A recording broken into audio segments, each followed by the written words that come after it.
Hello lovelies, welcome back to one more mini vlog. మా చెల్లి ఇంటికి వచ్చినప్పుడల్లా పాపం ఎక్కడికి వెళ్ళకుండా ఇంట్లోనే ఉండిపోతుందన్నమాట కొన్ని వర్క్స్ వల్ల. ఇప్పుడు కూడా దసరా హాలిడేస్ మంచిగా స్పెండ్ చేయలేదు. ఇప్పుడు కొన్ని డేస్ ఇంట్లో ఉండిపోదామని చెప్పి వచ్చింది. అండ్ ఇప్పుడు కూడా తను చాలా బిజీగా ఉందన్నమాట కొన్ని సర్టిఫికేట్స్ వర్క్స్ పైన. సో అందుకని నేను ఒకరోజు అలా బయటికి తీసుకెళ్ళి ఏమన్నా తినిపించి తనకి కొంచెం షాపింగ్ ఉన్నింది అంతా చేపించి మంచిగా ఫుల్ వ్లాగ్ తీసుకొని వద్దాము అనుకున్నాను. బట్ మొత్తం ఫ్లాప్ అయిందన్నమాట. ఎందుకంటే రైన్ పడుతూ ఉన్నింది. సో ఇంకా ఆగిపోయాము. ఫస్ట్ అయితే స్టార్ బక్స్కి వెళ్ళి ఇంకా కాఫీ తీసుకున్నాం అనమాట. నేనైతే క్యాపిచినో తీసుకున్నాను అండ్ తను క్రంచీ కోల్డ్ కాఫీ సంథింగ్ ఏదో తీసుకునింది. నేను మర్చిపోయాను అనమాట నేను ఎడిట్ చేసే టైంకి.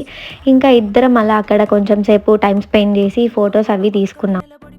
మాకేం వద్దంటే స్టార్ బక్స్ తీసుకొచ్చింది. ఇక్కడ 500 పెట్టి కాఫీ తాగినామని తెలిస్తే మా అమ్మ ఇంట్లోకి రానివ్వు గైస్.